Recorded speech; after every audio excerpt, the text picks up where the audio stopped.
The North Sea island of Sylt may not have been Alaska, but it was definitely the second best place for a Malamute like me. As a proud descendant of the great Arctic wolves, I loved nothing more than to roam the island's dune landscapes in cold, stormy weather, even if some areas were unfortunately closed to dogs. By now, I was really familiar with the trails that were open to me, and whenever the opportunity arose, I took a walk, enjoying the salty breeze in my nose and the soft sand and grass under my paws. Sometimes Victoria Adler, my human, and my cat friend Pearl would accompany me, but by now it was November, and they preferred to stay in the comfortably heated parlor.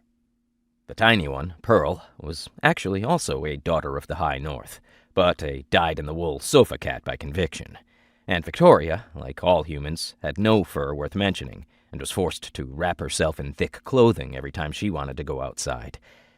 Poor, pitiful two-leggeds. One could really feel sorry for them.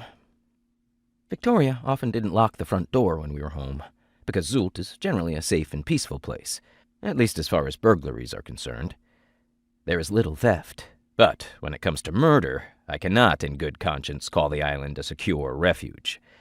Pearl and I had recently had to solve a series of murders in the very abode in which we were now living.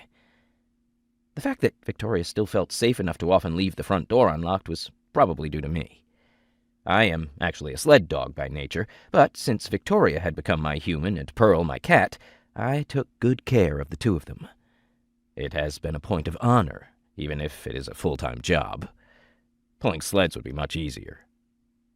Be that as it may, the unlocked front door allowed me to push down the handle myself, using a few acrobatics and my pawing skills, and so I could get out into the open whenever I pleased.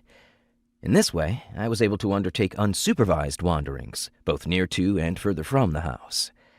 I usually preferred to roam around at night, as most people disappeared into their houses and slept, and Sylt almost turned into an untouched wilderness, even though the island was small and quite densely populated in some parts.